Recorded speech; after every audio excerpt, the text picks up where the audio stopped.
So welcome everyone and welcome to the talk for the National Inclusion Week and at the University of York. My name is Evangeline Cao. I am an Equality and Diversity Coordinator at the University of York at the Equality and Diversity team. My colleague Chris is here with us and he's been instrumental in organizing this talk. So thank you very much, Chris. And it's my great pleasure to introduce our speaker for National Inclusion Week talk today, Miranda Armstrong.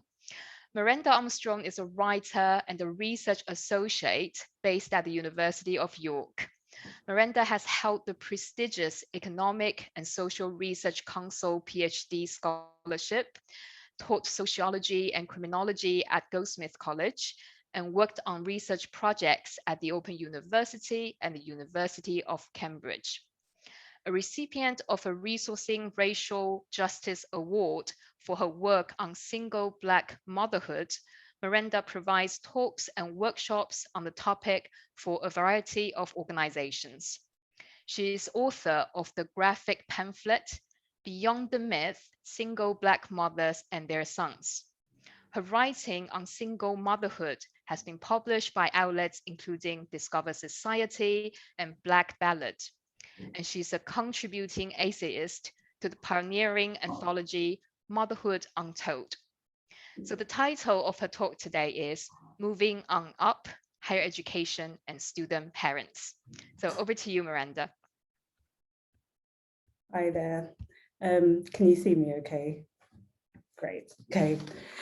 Hello, everyone. I just want to thank everybody so much for joining us this afternoon and say how privileged I am to have this opportunity and space to speak with you about this subject that is very close to my heart.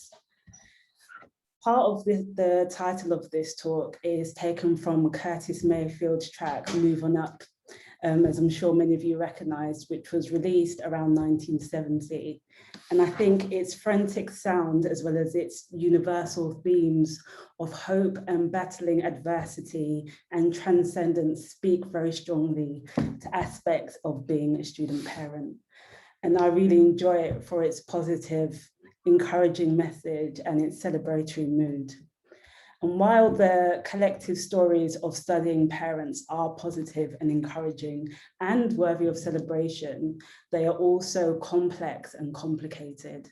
And I hope to show that in this talk through drawing on my own journey, that of the single parent women who contributed to my doctoral research project, and also other studies that have drawn on the experience of student parents and mothers that study.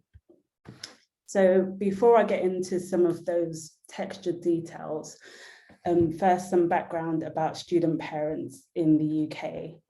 Now, it's not possible to quantify the amount of studying parents in universities because surprisingly, this information hasn't really been collected. What we do know is that in the academic year 2019 to 20, 37% of all undergraduate entrants to UK universities were mature students who are those aged 21 and over.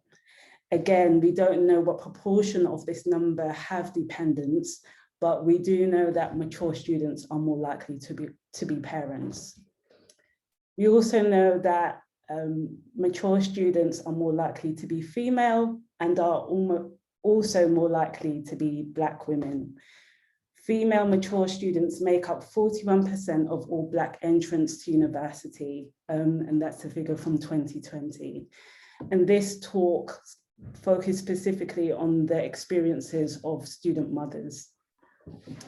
And I just want to provide a couple of examples from my research to just kind of give some texture to the conditions around which women become parents and the kind of impact that it has on their lives. So when I think of student mothers, I think of Jennifer, who studied for her second undergraduate degree. So she became pregnant while studying for her first. And she was raising two small children and balanced night work while caring for her 2 children and studying. And she went on to become a social worker and to work locally with children and young people.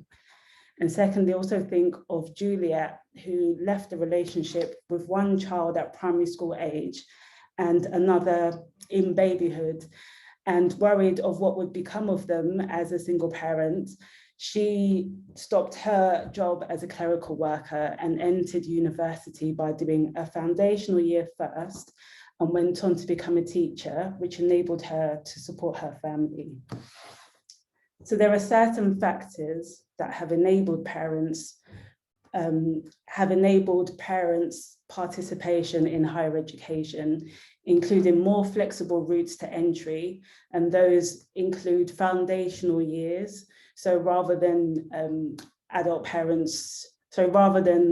mature students going and doing an access course, they do a kind of extra year, and there's a bit more financial support around that. And there's also the access course, the access to higher education course, which I did. And I'll just say a little bit more about that later. And those routes offer the opportunity for those without the required qualifications to enter university. And there's also some specific funding that is supportive. So there's the parent learners allowance and also contribution to childcare costs, and those are helpful too. In the academic literature, it's noted that the new Labour government encouraged universities to accommodate and target mature students. And this was viewed as a matter of social justice and as good for the country's economic competitiveness. But researchers argue that although there have been efforts to remove barriers to entry, there's been less consideration and action around retention of mature students and less attention to ensuring their parity of experience with that of younger students. So for parents, the decision to become a student involves numerous considerations, as it's a journey fraught with risk. So what motivates parents to take this path?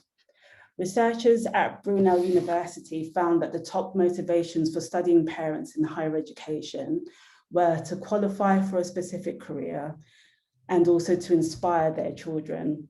And another top reason was due to changes in personal circumstances and in their family lives. Similarly, research by the National Union of Students, so the NUS, in 2009, found that the main motivation among students were the chance to have a more fulfilling career, to gain qualifications, and to improve their earning potential. Setting a good example to my children was the 5th top reason in the NUS study. All of these reasons were discussed by participants in my doctoral research. And to be clear, the focus of my PhD project was the analysis of single Black mothers and sons and men raised by them. But what I found, like one finding that came through really strongly, was that the majority of mothers in the sample, so over 2/3 of them, had been student parents, which was one really exciting finding of the study. Because as we know, single mothers are unfairly associated with benefit dependency. But my research found that, it's actually a really unjust stereotype. So these women studied for degrees and also sometimes postgraduate qualifications while raising their children. So single mothers from low-income backgrounds, as well as being associated with benefit dependency, also represented in media portrayals as passive victims, as unable to adequately support themselves and their children. But studies have shown, like I said, my study found that the reality is actually quite different. So this is what some research participants said about their circumstances around the time they decided to return or continue to university. So one participant, whose pseudonym is Natalie, said, "I became pregnant when young single mothers were constantly vilified in the press. I had always done well at school, so telling my family was one of the hardest things I've ever had to do. I knew I was intelligent, I just happened to have made a foolish and reckless decision. I felt like I had failed, but I also had fire in my belly. There was a desire to prove people wrong. I carried on with my schooling and managed to do well enough in my A-levels while caring for the baby to progress to university. I worked 3 jobs to pay my way through my first degree, as I didn't qualify for student grants. And that's the end of the quote, but Natalie went on to become a teacher, and she worked in the same borough and the neighbouring borough in London where she grew up.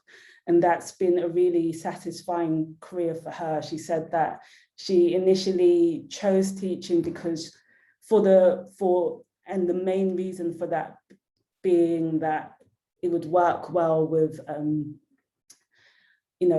around the school terms and so on, although she did also have concerns about what was going on in schooling and the experiences that Black children were having in schools. And because of that reason and the difference that she was able to make and how invested she got in students' journeys and so on, she found that a really satisfying career for her. This second quote is from another research participant whose pseudonym was Margaret. And she said, I think being on my own gave me that motivation and that determination to study 2 nights a week. There was that motivation where sometimes I'd be up all night finishing an assignment, send it off, wake my son up, get him ready for school, drop him off, and then go to work. At that time, I just didn't think about it. When I look back now, I say, how did I do that? And I think that kind of question about how did I, like a lot of the women say, oh, I just got on with it. But through our conversations, a lot of them, had a chance to reflect back and felt quite a sense of pride of what they'd managed to accomplish. And I think what Margaret says about just that, I don't know, almost being an autopilot. On one hand, that pressure is like, unfair and disproportionately on women. But at the same time, there's something about that fire that ignites in a woman's belly when she finds herself in that situation and what that enables her to go on to achieve. And we will talk about these themes, a bit later.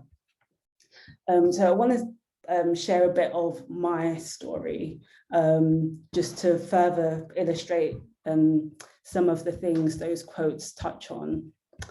So when I first discovered I was pregnant, the attitude of people around me was that my life was pretty much over, nothing was going to happen for me. And to be honest, I wasn't quite sure whether or not that might be true myself. So during my son's early years, I made a living as a freelance writer and copy editor. And when that became a bit too precarious, I took on work as an administrator. And that job involved making an expensive, stressful and time-consuming journey across the city from Southeast London to North London for a role in an office environment that was friendly and comfortable, but was sometimes so unstimulating that people fell asleep at their desks.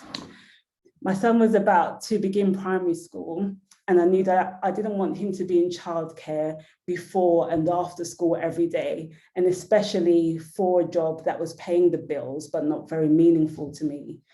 I wanted a career with more stimulation. I wanted a chance to develop my skills and knowledge. And I also was quite conscious of the fact that as my son's first teacher, it was my duty to show him what was possible. At that time, I was a university dropout, having left university after 1 year.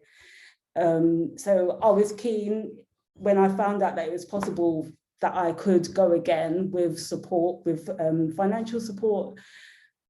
I was interested, but I was worried about if it would be possible to balance caring as a single parent with study.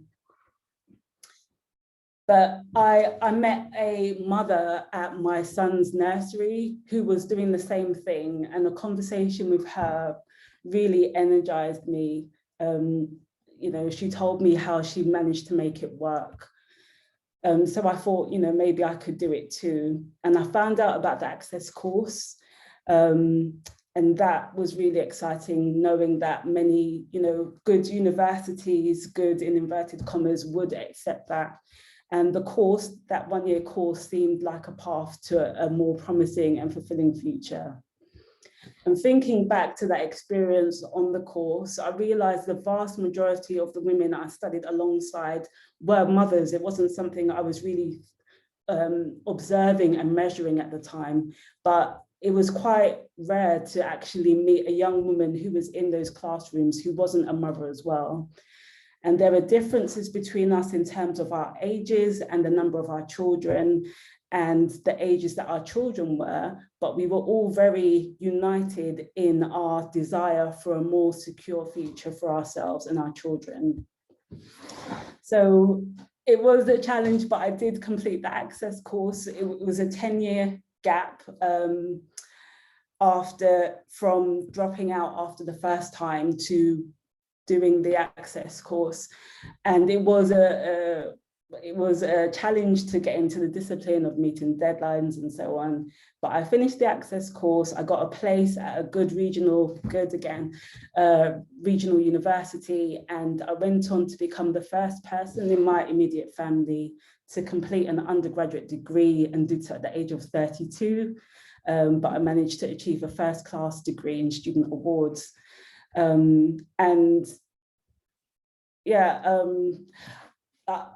feel a bit uneasy about mentioning the thing about like the first person in my immediate family, because there's a lot more I could say about the circumstances around that. I believe that if social conditions were different, there'd be more of us would be degree holders. But I think that's a whole completely different talk and not my kind of story to tell. But and also I also am uneasy about mentioning my grade, but I just want to highlight the fact that, you know, it's with a second chance sometimes that people can discover their capabilities. So yeah, that's why, you know, these second opportunities are so important. So after completing that degree, I set my sights on working in academia for a chance to research and write. And this was a career I didn't even know existed at one point. So again, you know, just to highlight the importance of these second chances. So here's a bit of background and social context from the literature. We don't hear stories like mine often, and I have gone on, as I did in my research, to meet many women who returned to education and, you know, got a degree and went on to have really fulfilling careers. But these stories, like I say, are not, we're not really hearing them at societal level. But my journey is not unique, and it's part of a larger historical but less discussed pattern of Black women using university to study to improve their experiences. In the literature, the sociologist Heidi Mercer has asserted that Black women are driven by educational agency in their desire to use academic qualifications to succeed against the odds. Living at the intersections of racism, sexism, and classism in England means Black women are not typically part of the social networks through which opportunities and material resources are shared and can more easily be accessed. So this action taken by women in response to their social conditions was documented in the innovative and groundbreaking study on Black women in Britain by Beverly Bryan, Stella Datsey, and Suzanne Scaife, which is published in the book, The Heart of the Race. Originally published in 1982, they described the poor experiences, they described the poor experiences of Black young women in the British education system, as a result of which they say we have Black women were once again compelled to rely on their own resources as they struggled to break out of the poverty trap. Sorry, that's me quoting badly.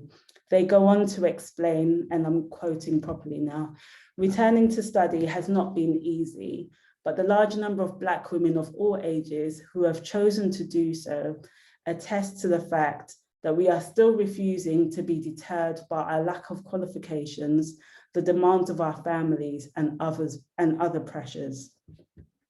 So Black mothers' continued agency in making use of educational opportunity is part of this socio-historic phenomenon. I'm just going to have some water because I'll just keep on talking and my mouth is getting dry. Sorry. So the last thing I want to do is romanticize the experience of student mothers. My research indicates that there are some complicated feelings mixed up with research participants' motivations to study. While their principal drive for single parent women studying for university qualifications was economic necessity, it was also clear that many of the women in my research had internalized negative narratives about single mothers and about being a single mother. And this is something I can relate to personally. Spurred by shame and stigma, we carried an underlying desire to disprove negative stereotypes and to challenge dominant assumptions and to distance ourselves from this socially devalued status of single mother. And across decades, single mothers have been shamed and blamed in political, policy, and media narratives. There's been a failure to recognize that women have abilities, skills, ambition, drive, and talent to contribute to society, and that becoming mothers doesn't change that. The positive outcomes desired for women and the households that they lead could be enabled through more positive recognition and support of them, rather than stigmatization, which is actually counterproductive. It implies that there is little hope for single parent women, which, as my research showed, and couldn't be further from the truth. In fact, it could be said that student parents achieve what they do because of their role as parents, rather than in spite of it. And I'm not saying that women need to be mothers in order to be driven. I'm just saying that it can have a positive impact. I hope that's clear. So this less visible part of student populations in HE should be better supported because the positive impacts of their participation are numerous. It seems that student parents generally perform well at university because they have experienced being on the employment market without qualifications, are very aware of the potentially life-changing value of them, and try to make the most of educational opportunity. At a societal level, this enables them to contribute to society in ways they might not have been able to do otherwise. For instance, as illustrated by some of the examples I provided earlier, many of the single parent women in my research typically went on to become social workers and teachers. At a personal level, being a student parent is typically transformative, empowering for parents as well as their children. In the literature, being a student parent was associated with a positive identity based on the ability to be independent and in finding fulfillment in rewarding work. In my own study, both single parent women and their children enjoyed the psychological benefits of being financially stable. Parents show children the transcendent possibilities of higher education and additionally model the qualities of discipline, focus, and determination. Of course, I'm not claiming that if all single parents simply become students, that all of the challenges they face will be resolved. The achievements and positive outcomes that student mothers experience occur within the constraints of structural inequality. To illustrate, in my study, single parent women were household breadwinners in London, as we know, one of the world's most expensive cities. The rise in their earnings was tempered by their expenditure on the household budget, and they're leading a one-income household. So, there was that constraint there still. Their social positioning as single mothers meant a positive change in circumstances did not absolve them of financial pressures. And across women's accounts, money was still discussed as a critical factor. So just to underline, I'm not claiming that student parents and single mothers do not deserve or need better support. Despite becoming educated and the positive changes to their working lives, the mothers in my studies were still unable to disregard money. And also, I do recognize that there's a dilemma in celebrating a system, in celebrating this system. So there are problems around kind of celebrating social mobility, and a system that some might claim is elitist. So it could be argued that what I'm describing here reflects buying into a myth of meritocracy, the notion that there are not inequalities based on inherited wealth, class, so-called race and gender, and that all individuals need to do to work hard, pull themselves up by the bootstraps in order to advance in society. There's also a risk of seeming to support credentialism, the over-reliance on qualifications to confer ability and knowledge, which gives people who possess those pieces of paper opportunities and rewards over others. But how I would push back against this is to say that anyone from a similar background to mine is not in a position to wait for and if when the system changes to earn a living. People like me work within and alongside the system to try to affect change where we can, and also to try to do things differently. Professor Heidi Mirza, the sociologist I mentioned earlier, writes about these issues brilliantly in an article you can find online called "The Golden Fleece, the Windrush Request for Educational Desire." Reflecting on her PhD study during the 1980s, she recalls how the second generation working class and African Caribbean heritage young women she did research with appeared to, and I'm quoting here, want to climb the ladder through getting more and more qualifications. But what she went on to realize was that they were working against social inequality created by racism and sexism, and I would add classism, and were driven by what she calls educational urgency, a desire to succeed against the odds. Finally, I'm not stressing that a low income background is one to be escaped. It's not the cultures we grew up in and its associated ways of life that people like me have sought to distance ourselves from, rather the realities of financial insecurity, a lack of career prospects and hope for the future, and all of the stresses and difficult emotions that come with that. So I may be overthinking this and I may even be being defensive, but I think these are interesting questions and I'm really interested to hear your thoughts when we get to comments and questions. So in the final part of this talk, I'd like to highlight some of the obstacles and threats to the participation of students in HE, higher education.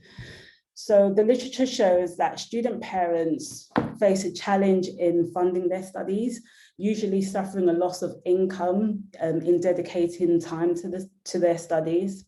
And also student debt amounting to tens of thousands of pounds also adds to pressures.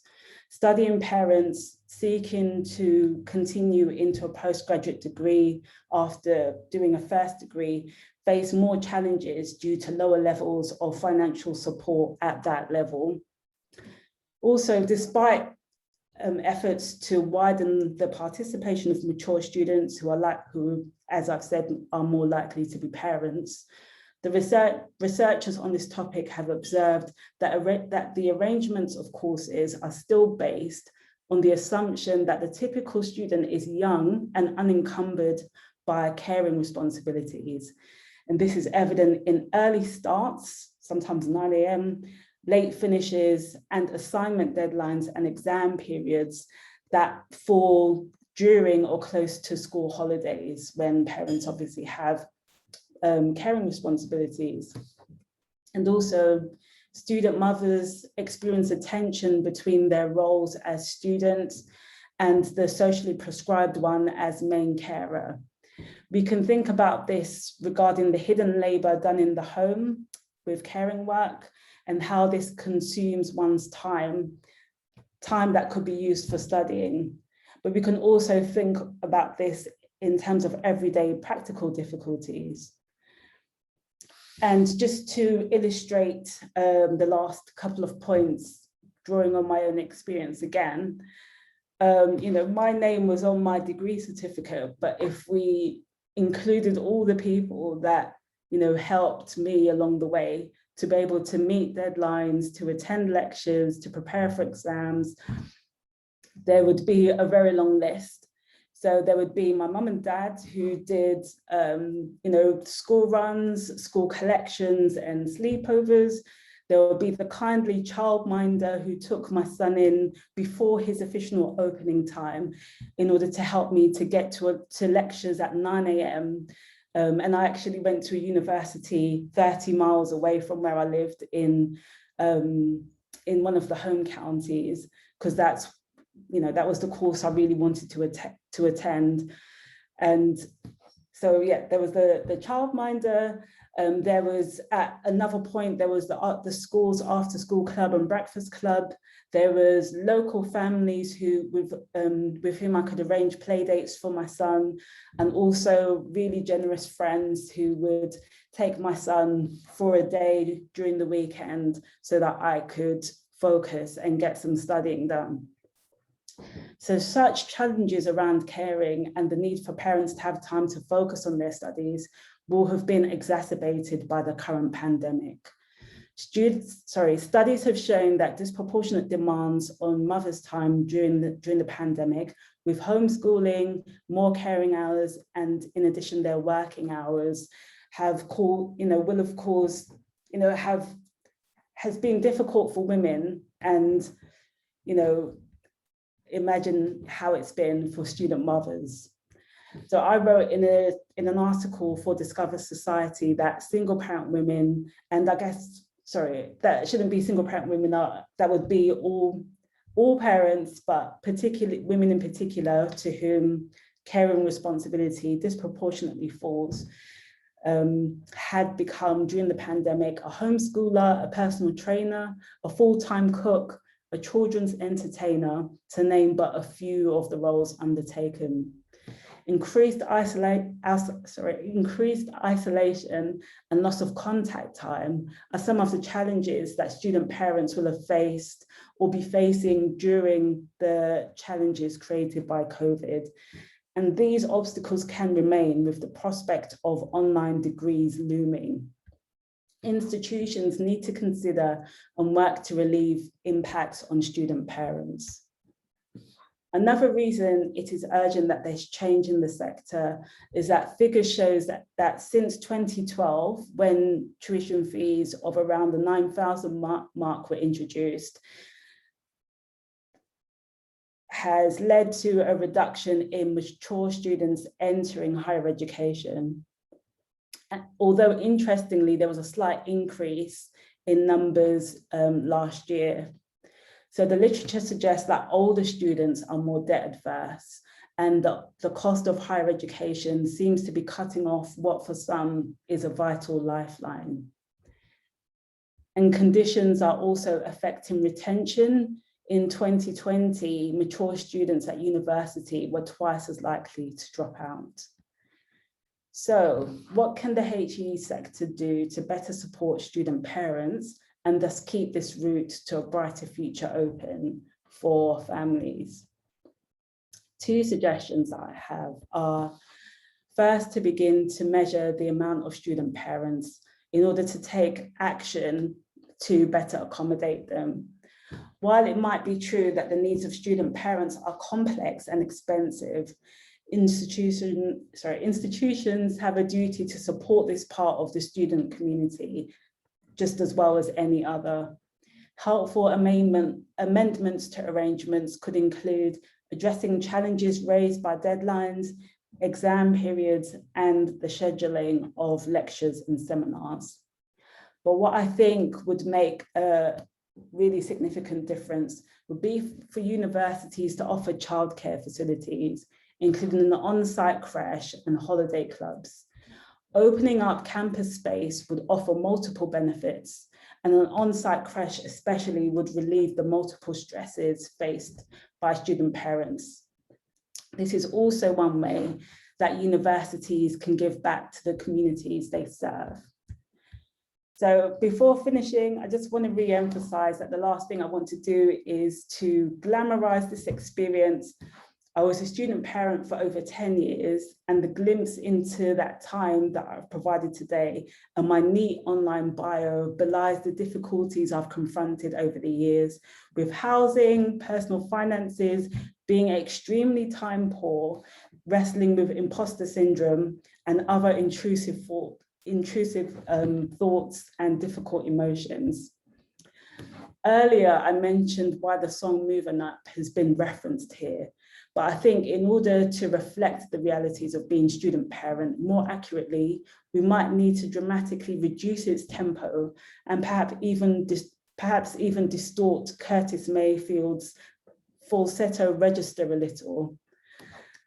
I've tried to illustrate that social inequalities mean obstacles remain that need to be addressed, and that there are actions the university can take to enable parents' access, retention, and progression in HE.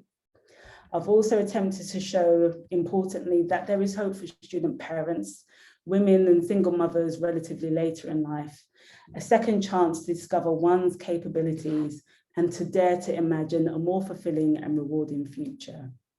So that brings me to the end of my talk. Thanks so much for sticking with me and for your kind attention.